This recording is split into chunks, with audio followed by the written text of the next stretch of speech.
So ఇప్పుడు దాకా మనము కాన్స్టెంట్ కరెంట్ మెథడ్ చూసాం కదా. సో ఇప్పుడు ఏంటంటే కాన్స్టెంట్ వోల్టేజ్ మెథడ్ చూద్దాం. Constant voltage method.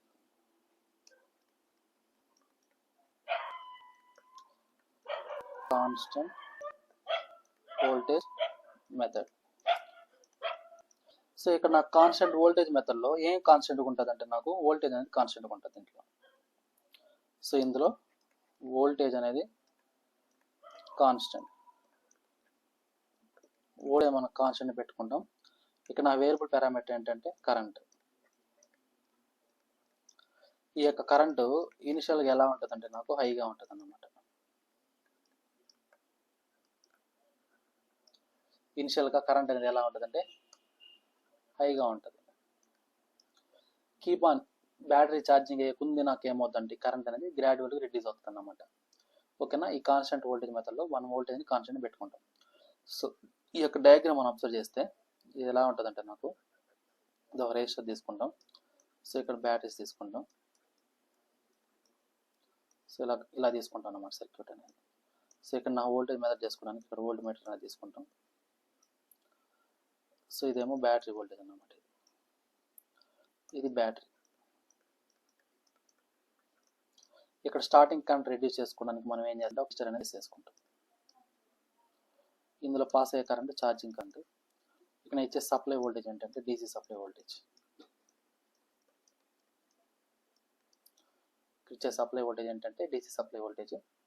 సో ఇది డయాగ్రామ్ ఉంది. సో ఇక్కడ నాకేంటంటే ఇప్పుడు సప్లై వోల్టేజ్ ఇచ్చే కొంది నాకేమవుతుంది ఇక్కడ బ్యాటరీ వోల్టేజ్ అనేది ఇంక్రీజ్ అవుతూ ఉంటుంది అన్నమాట ఇక్కడ. సో కాకపోతే స్టార్టింగ్ నాకు కరెంట్ అనేది ఏమవుతుందంటే నాకు హెవీ కరెంట్ అనేది పాస్ అవుతుంది. సో ఆ హెవీ కరెంట్ కంట్రోల్ చేసుకోవడానికి మనం ఏం చేస్తారంటే ఇక్కడ రెసిస్టర్ అనేది ప్లేస్ చేసుకుంటాం అన్నమాట ఇక్కడ ఇందులో. ఓకేనా. సో అంటే స్టార్టింగ్ కరెంట్ ఎక్కువ ఉంటుంది. కాకపోతే అది గ్రాడ్యువల్గా ఏమవుతుంది అంటే నాకు ఈ యొక్క బ్యాటరీ పికప్ అయ్యేకుంది అంటే ఛార్జింగ్ అయ్యేకుంది ఈ యొక్క కరెంట్ అనేది ఏమవుతుందంటే నాకు డిక్రీజ్ అవుతా వస్తుంది అన్నమాట. ఓకేనా. సో ఇప్పుడు నాకు ఈ యొక్క కరెంట్ ఈక్వేషన్ అబ్జర్వ్ చేసినట్లయితే ఇక్కడ నా కరెంట్ అనేది ఏమవుతుంది, ఇక్కడేమో ఇచ్చే వోల్టేజ్ సప్లై వోల్టేజ్ V అనుకుందాం. సప్లై వోల్టేజ్ V అనుకుందాం. ఇది battery voltage EB. Battery voltage EB అనుకుందాం. సో ఇక్కడ నాకు ఈ యొక్క బ్యాటరీ వోల్టేజ్ అవుతుందంటే VB అనుకుందాం. దీన్ని VB అనుకుందాం. సో అప్పుడు నా కరెంట్ అనేది ఏమవుతుంది, hire potential to lower potential over total resistance కదా. సో ఇక్కడ హైయర్ పొటెన్షియల్ అంటే సప్లై వోల్టేజ్, లోయర్ పొటెన్షియల్ అంటే బ్యాటరీ వోల్టేజ్ ఓవర్ రెసిస్టర్ అంటే R. ప్లస్ ఇక్కడ నాకేంటంటే మనం ఎన్ నెంబర్ ఆఫ్ రెసిస్టర్స్ కనెక్ట్ చేసుకుంటాం కాబట్టి సెల్స్ అనేది కనెక్ట్ చేసుకుంటాం కాబట్టి ఈచ్ సెల్ యొక్క రెసిస్టర్ స్మాల్ r అనుకుంటే నాకేమవుతుంది ఇది n టైమ్స్ ఆఫ్ R అవుతుంది. ఇది ఆల్రెడీ మనం లాస్ట్ టాపిక్లో చూసాం. ఓకేనా. సో ఇది కరెంట్ ఈక్వేషన్. సో ఇందులో V అంటే నాకు సప్లై వోల్టేజ్, V అంటేనేమో సప్లై వోల్టేజ్, అదే VB నేమో back EMF of the battery.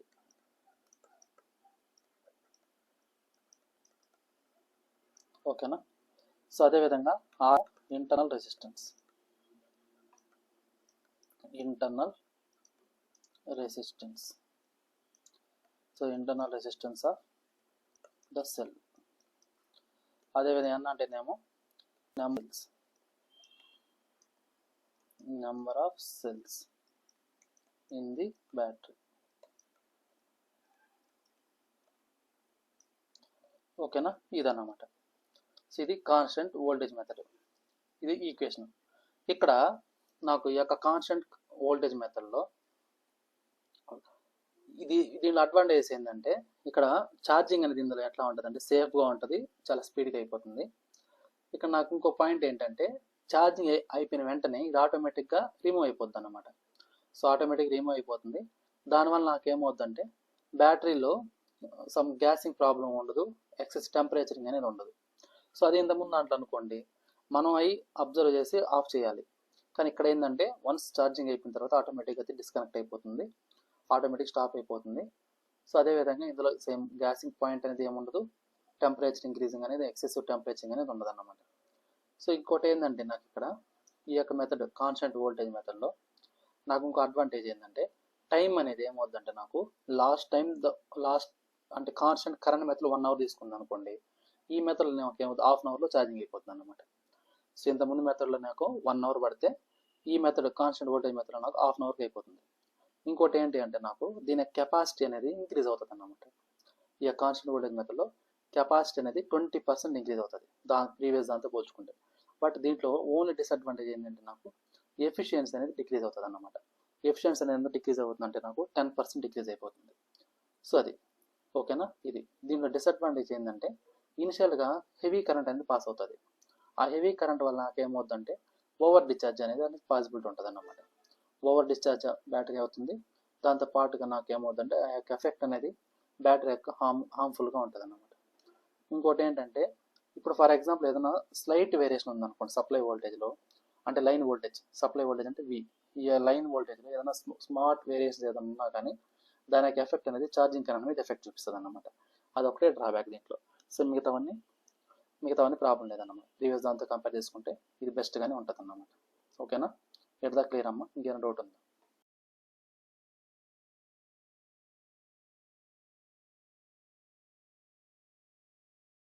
ఇక్కడ నాకు ఇంకోటి ఏంటంటే ఇక్కడ ఇందులో ఈ యొక్క కాన్స్టెంట్ వోల్టేజ్ మెథడ్లో మనకు ఇక్కడ ఏం చెప్పాము, ఇనిషియల్గా కరెంట్ అనేది ఎక్కువగా ఉంటుంది, బ్యాటరీ ఛార్జింగ్ ఎక్కువ నాకేమవుతుందంటే కరెంట్ అనేది గ్రాడ్యువల్గా డిక్రీజ్ అవుతా వస్తుంది అన్నమాట. ఓకేనా. సో ఇది ఇంకోటి ఏంటంటే ఈ యొక్క మెథడ్లో మనకు యూస్ చేసుకోవడం వల్ల నాకేమవుతుందంటే నాకు టైం అనేది ఏదైతే ఉంటుందో ఆ టైం అనేది రెడ్యూస్ అవుతుంది అన్నమాట. ఎంత రెడ్యూస్ అవుతుంది అంటే కాన్స్టెంట్ కరెంట్ మెథడ్ తీసుకున్నప్పుడు 1 అవర్ పట్టింది అనుకోండి ఛార్జింగ్, అదే ఈ యొక్క కాన్స్టెంట్ వోల్టేజ్ మెథడ్ తీసుకున్నప్పుడు కరెంట్ ఈ యొక్క టైం ఎంత అవుతుందంటే నాకు హాఫ్ అవర్ పడుతుంది అన్నమాట. ఓకేనా. So the time of charging, ఇందులో ద టైమ్ ఆఫ్ ఛార్జింగ్ ఏమవుతుందంటే ఇక్కడ, so the time of charging is almost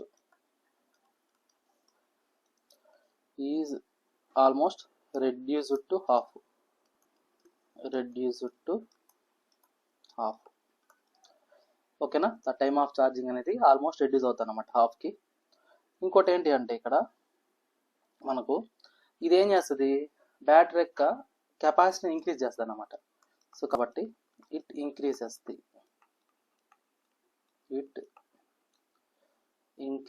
the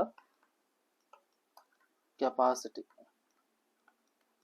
It increases the capacity of the battery. ఎంత అంటే 20% అన్నమాట. So it increases the capacity of the battery by 20%. So కెపాసిటీని increase చేస్తుంది, time అనేది ఏమవుతుందంటే నాకు హాఫ్ ఆఫ్ ద టైం తీసుకుంటుంది. ఇక్కడ ఇంకోటి ఏంటి అంటే ఇప్పుడు ఇది కెపాసిటీని ఇంక్రీజ్ చేస్తూ ఉంది 20%, కానీ ఇక్కడ ఇంకో డ్రాబ్యాక్ ఏంటంటే నాకు దీని యొక్క ఎఫిషియన్సీ అనేది ఏమవుతుందంటే రెడ్యూస్ అవుతుంది అన్నమాట. సో కాబట్టి but it reduces the efficiency by 10%. So efficiency అనేది రెడ్యూస్ చేస్తుంది అన్నమాట. సో ఈ యొక్క 10% అనేది approximately value, the correct value కాదు. ఓకేనా. సో ఇక్కడ మనం ఛార్జింగ్ కరెంట్ అనేది చూసాం కదా. ఇప్పుడు ఈ యొక్క మెథడ్లో ఏది కాన్స్టెంట్ వోల్టేజ్ మెథడ్లో మనకు అడ్వాంటేజెస్ ఏమున్నాయి అంటే ఓవర్ లాస్ట్ క్లాస్లో మనం డిస్కస్ చేసుకున్న కాన్స్టెంట్ కరెంట్ మెథడ్తో కంపేర్ చేసుకుంటే ఈ యొక్క కాన్స్టెంట్ వోల్టేజ్ మెథడ్లో అడ్వాంటేజెస్ ఏమున్నాయి. సో ఈ యొక్క మెథడ్లో మనకు తీసుకుంటాం వల్ల మనకు అడ్వాంటేజ్ ఏంటి అని చూస్తే, సో నాకు ఈ మెథడ్ వల్ల ఏమవుతుందంటే నాకు బ్యాటరీ ఛార్జింగ్ అనేది చాలా సింపుల్గా ఉంటుంది, సేఫ్గా ఉంటుంది అన్నమాట. So battery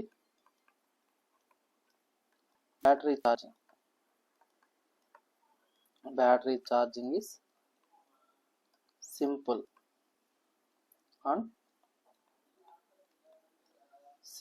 and safe. ఓకేనా. నెక్స్ట్ ఇక్కడ నాకేంటంటే ఇంతకుముందు కాన్స్టెంట్ కరెంట్ మెథడ్ తీసుకున్నప్పుడు అది మనకు ఆ బ్యాటరీ యొక్క ఛార్జింగ్ లెవెల్స్ మనం రెగ్యులర్గా చెక్ చేసుకుంటూ ఉండాలి, లేదంటే గ్యాసెస్ అనేవి ప్రొడ్యూస్ అవుతాయి, టెంపరేచర్ లెవెల్స్ అనేవి వేరీ అవుతూ ఉంటాయి.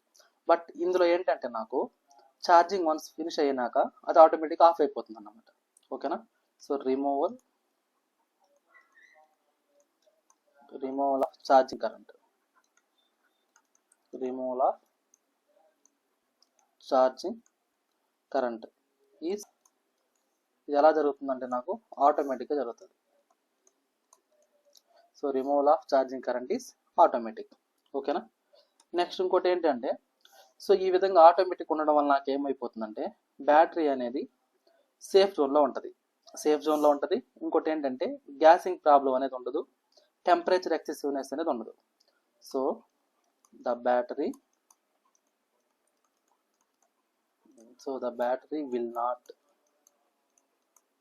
will not reach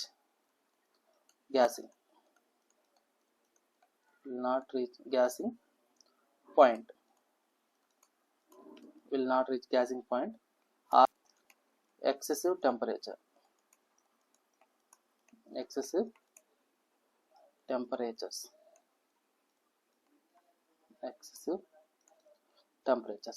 సో ఇది నాకు ఈ యొక్క కాన్స్టెంట్ వోల్టేజ్ మెథడ్ తీసుకోవడం వల్ల అడ్వాంటేజెస్. మరి డిసడ్వాంటేజెస్ ఏంటి అంటే, సో ఇక్కడ చూడండి డిసడ్వాంటేజెస్.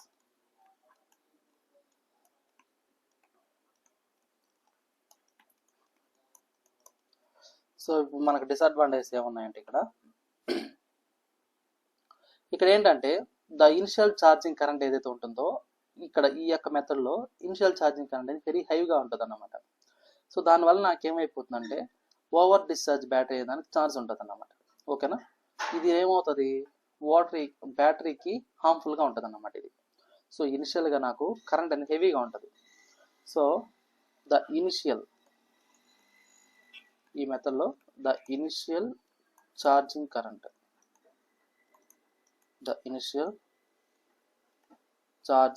కరెంట్ ఈజ్ వెరీ, ఇది నాకు ఎక్కువగా ఉంటుంది అన్నమాట, very high. A over discharge battery for a over discharge battery. So ఇదేమవుతుంది, ఇట్ కెన్ హార్మ్. సో ఇది నాకేమవుతుందంటే which can harm the battery. ఓకేనా. సో ఇది నెక్స్ట్ ఏంటంటే, సో నాకు ఇక్కడ which can harm the battery కదా. సో నెక్స్ట్ ఇంకొక డిసడ్వాంటేజెస్ ఏంటంటే ఇక్కడ, ఇప్పుడు ఫర్ ఎగ్జాంపుల్ మనం తీసుకునే లైన్ వోల్టేజ్ అనేది ఎప్పుడు కానీ కాన్స్టెంట్గా ఉండదన్నమాట. అంటే మన ఇళ్ళకి వచ్చే సప్లై నేను చెప్పేది. సో ఆ సప్లై వోల్టేజ్ అనేది చేంజ్ అవుతూ ఉంటుంది. అలాంటప్పుడు ఎప్పుడైతే నాకు చేంజ్ అవుతుందో ఆ వోల్టేజ్ అనేది దాని యొక్క ఎఫెక్ట్ అనేది ఏమవుతుందంటే ఛార్జింగ్ కరెంట్ మీద ఎఫెక్ట్ చూపిస్తుంది అన్నమాట. ఓకేనా. సో అది నాకు సెకండ్ డ్రాబ్యాక్. సో ఈ యొక్క మెథడ్లో ఇంకో సెకండ్ డ్రాబ్యాక్ ఏంటంటే slight variation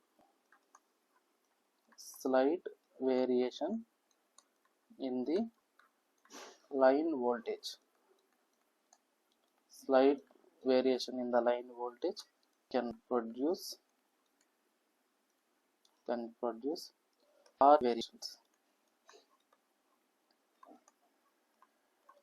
large variations in the charging current.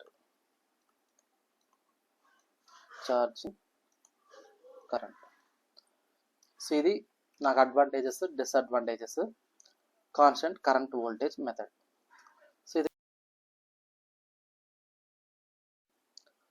So ఇక్కడ అబ్జర్వ్ చేస్తే మనకు ఇప్పుడు దాకా మనం constant voltage method, constant current method, charging method చూసాం కదా బ్యాటరీకి సంబంధించి.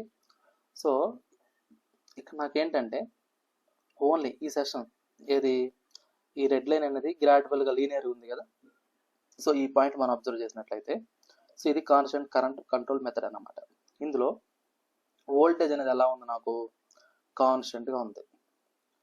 వోల్టేజ్ ఎలా ఉంది నాకు, ఈ యొక్క రెడ్ లైన్ అనేది బ్యాటరీ వోల్టేజ్, బ్లూ లైన్ అనేది బ్యాటరీ కరెంట్ అన్నమాట. సో ఈ కాన్స్టెంట్ కరెంట్ మెథడ్లో నాకు కరెంట్ అనేది ఎలా ఉందంటే ఇక్కడ నాకు కాన్స్టెంట్గా ఉంది. ఓకేనా. Constant current. బట్ ఇక్కడ నాకు వోల్టేజ్ అనేది ఏమైంది, గ్రాడ్యువల్గా ఇంక్రీజ్ అయింది. సో మీకు అడిగే పాయింట్ ఎలా అడుగుతాడంటే objective bits in a constant current control, so voltage current అనేవి ఎలా ఉంటాయి అని అడుగుతాడు. సో ఇప్పుడు నా కరెంట్ అనేది ఎలా ఉంది కాన్స్టెంట్ కరెంట్ మెథడ్లో అంటే కాన్స్టెంట్గా ఉంది. వోల్టేజ్ మరి ఎలా ఉంది అంటే లీనియర్గా ఉంది. వోల్టేజ్ ఎలా ఇంక్రీజ్ అవుతుందంటే ఇక్కడ నాకు లీనియర్గా ఇంక్రీజ్ అవుతుంది.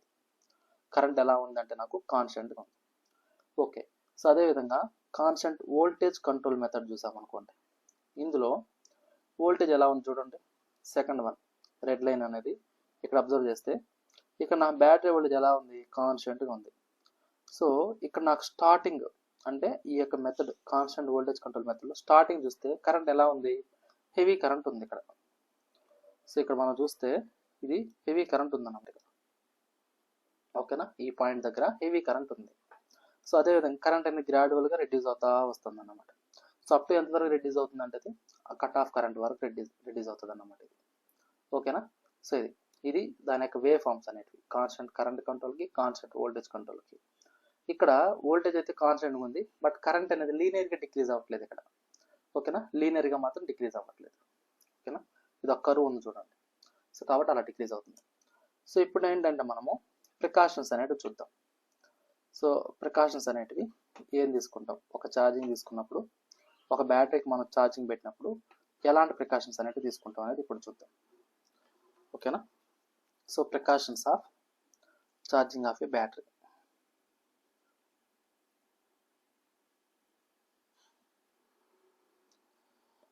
సో ప్రికాషన్స్,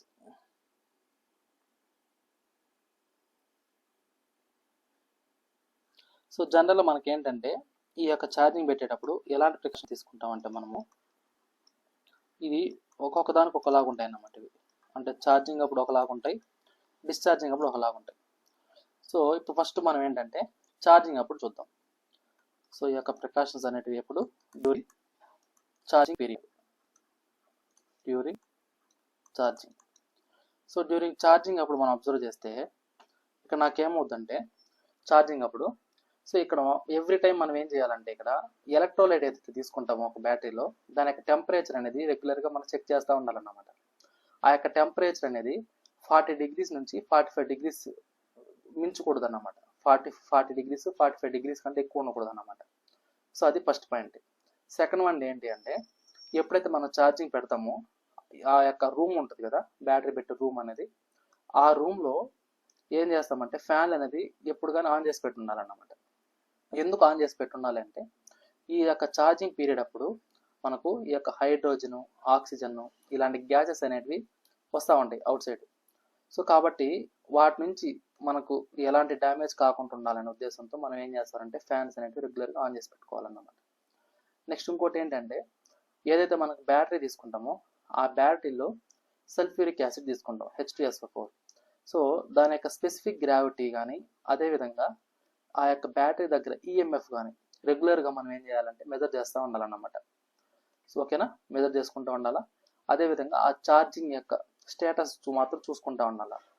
నెక్స్ట్ ఇంకోటి ఏంటంటే ఆ యొక్క మనం ఎక్కడైతే బ్యాటరీ ప్లేస్ చేసుకుంటామో ఆ బ్యాటరీ రూమ్లో ఏంటంటే గ్యాసెస్ కానీ ఆయిల్ కానీ ఇలాంటివి ప్లేస్ చేసుకోకూడదు. మనం బ్యాటరీ ఎక్కడైతే ప్లేస్ చేసుకుంటామో ఆ రూమ్లో ఆయిల్ డబ్బాలు కానీ గ్యాస్ సిలిండర్స్ కానీ ఇలాంటివి ప్లేస్ చేయకూడదు అనమాట. అదేమవుతుందంటే బ్లాస్ట్ అయ్యేదానికి ఛాన్సెస్ ఉంటాయి. ఇంకోటి ఏంటంటే మనం ఎక్కడైతే బ్యాటరీ ప్లేస్ చేసుకుంటామో ఆ బ్యాటరీ యొక్క సరౌండింగ్స్ క్లీన్గా ఉండాలా, ప్లస్ దాని యొక్క టాప్ అంటే దానిపైన అక్కడ క్లీన్గా ఉండాలన్నమాట. అక్కడ మాయిశ్చర్ లేకుండా చూసుకోవాలి. ఇంకోటి ఏంటంటే ఎలక్ట్రోలైట్ ఏదైతే ఉంటుందో ఆ యొక్క ఎలక్ట్రోలైట్ యొక్క లెవెల్ ఎంతవరకు ఉంది, సో అది విత్ ఇన్ ద లిమిట్లో ఉందా లేదా, సో ఆ ఎలక్ట్రోలైట్ లెవెల్ కూడా మనం రెగ్యులర్గా చెక్ చేసుకుంటూ ఉండాలి. సో అదేవిధంగా మనం ఛార్జింగ్ పెట్టేటప్పుడు అది హై రేట్తో ఛార్జింగ్ అనేది లేకుండా చూసుకోవాలి. అంటే ఛార్జింగ్ పెట్టే రేట్ అనేది ఉంటుంది అన్నమాట, slow rate, high rate, medium rate ఇట్లా. సో అట్లా అది హై రేట్లో లేకుండా నార్మల్గా అయ్యేటట్టు చూసుకోవాలి.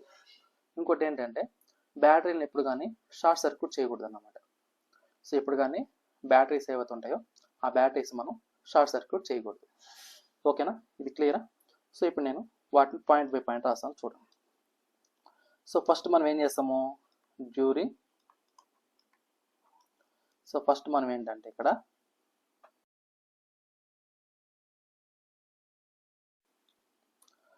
సో ఫస్ట్ ఇక్కడ ఏంటంటే during the charging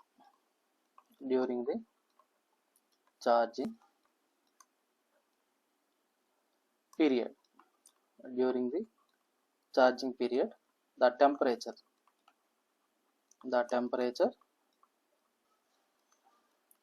of the electrolyte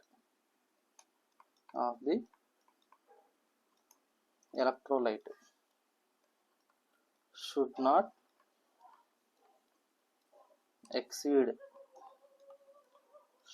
exceed beyond 40 degrees to 45 degrees. Okay. So అదేవిధంగా ఇక్కడ ఏమన్నాము, ఇంకోటి ఛార్జింగ్ పీరియడ్ అప్పుడు ఫ్యాన్స్ ఆన్ చేసి పెట్టుకోవాలని చెప్పాం కదా. So during the charging period the fans in the battery room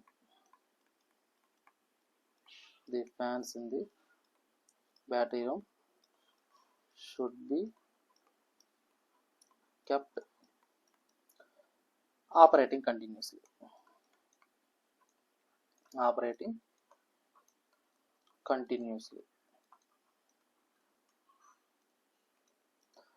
so కంటిన్యూస్గా ఆపరేట్ చేస్తూ ఉండాలన్నమాట. ఎందుకు అంటే, సో ఎందుకు ఫ్యాన్స్ ఆన్ చేసి పెట్టుండాలి, రెగ్యులర్గా కంటిన్యూస్గా ఉండాలి అంటే, so in order to exhaust the dangerous oxygen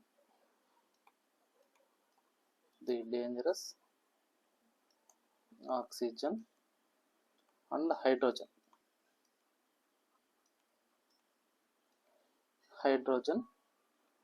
gas from the room. So ఈ రెండు గ్యాసెస్ నుంచి ఓవర్కమ్ చేసుకోవడానికి మనం ఏం చేస్తామంటే, రెగ్యులర్గా ఏం చేస్తాము, ఆన్ చేసి పెట్టుకుంటాం అన్నమాట. ఏం ఆన్ చేసి పెట్టుకుంటామంటే ఫ్యాన్స్. ఓకేనా. సో దీంతో పాటుగా స్పెసిఫిక్ గ్రావిటీ, సో మనం తీసుకునే ఎలక్ట్రోలైట్ యొక్క స్పెసిఫిక్ గ్రావిటీ, అదేవిధంగా ఈఎంఎఫ్, వీటిని రెగ్యులర్గా చెక్ చేసుకుంటూ ఉండాలన్నమాట. So of the battery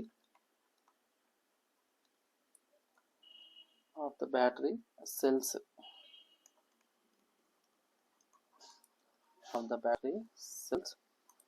should be measured frequently.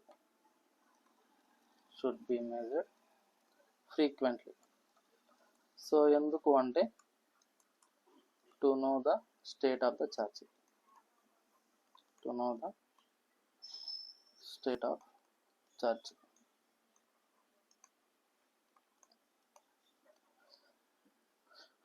Okay. So next point ఏంటంటే ఇక్కడ, సో ఏదైతే మనం తీసుకుంటామో బ్యాటరీ అనేది, ఆ రూమ్లో గ్యాసెస్ కానీ ఆయిల్స్ కానీ ప్లేస్ చేయకూడదు. సో కాబట్టి ఇన్ఫ్లమేబుల్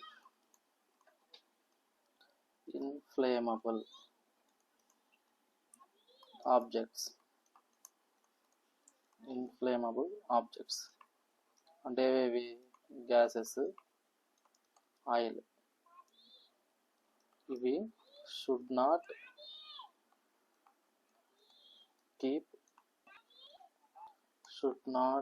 keep in the battery charging rooms.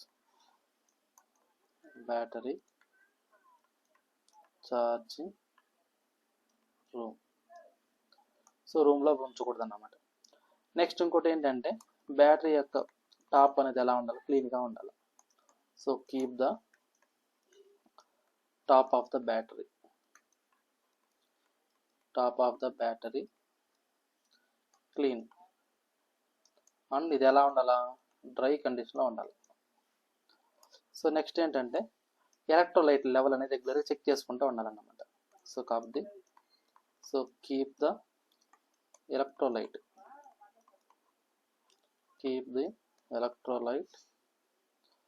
at the proper level.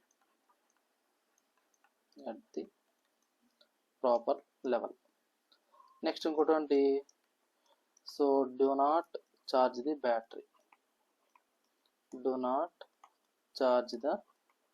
battery at high rate.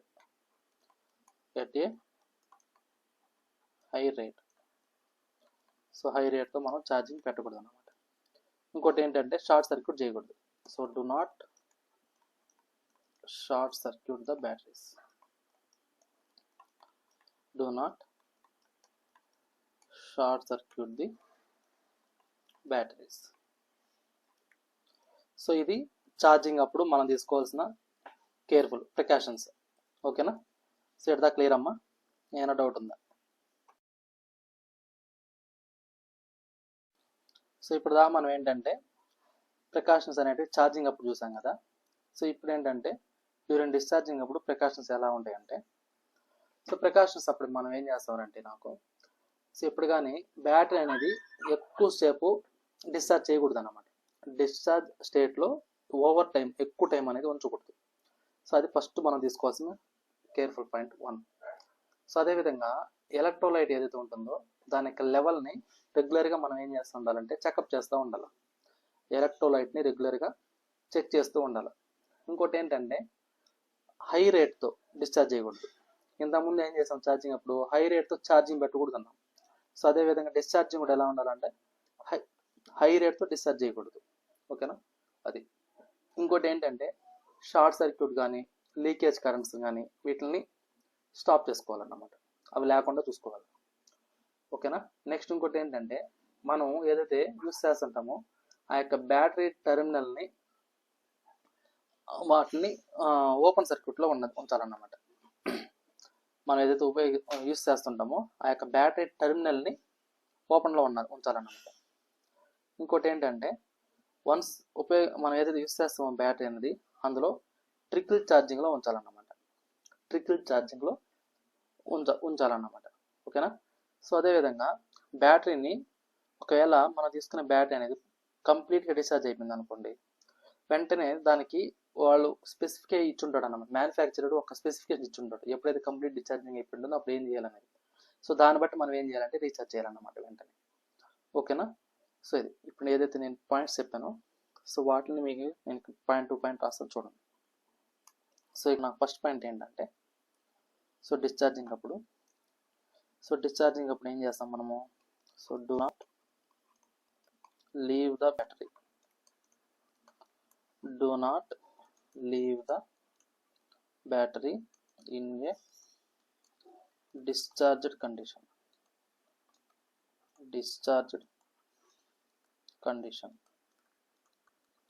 For a long period. So second one ఏం చెప్పినాము? The level of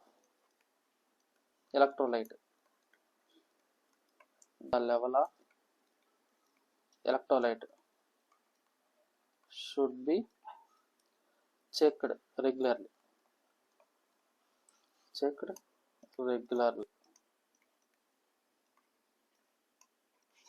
Okay. Next ఏంటి? Avoid excessive discharge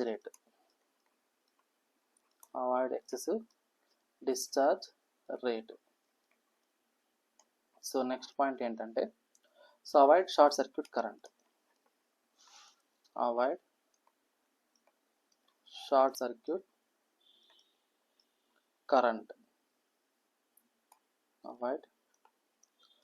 short circuit current and also leakage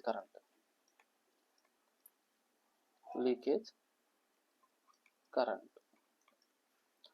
so next one ఏంటి అంటే so ఎప్పుడైతే మనం use చేయకుండా ఉంటామో so when not in use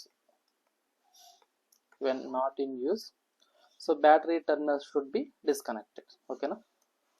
so battery terminals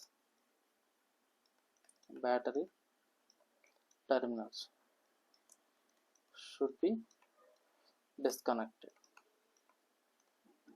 ఓకేనా? సో యూస్ చేయకుండా ఉన్నప్పుడు మనం ఏం చేస్తామంటే ఇక్కడ డిస్కనెక్ట్ చేయాలన్నమాట. సో నెక్స్ట్ పాయింట్ ఏంటంటే so battery should be kept on trickle charging method. So trickle charging అనేది ఏంటో చెప్తాను మీకు. So trickle charging when not in use. Okay, so next ఏంటంటే if the battery is over if the battery is over discharge అనుకోండి, for example if the battery is over discharge, so it should be charged to its full capacity immediately. Full capacity immediately. So according to instructions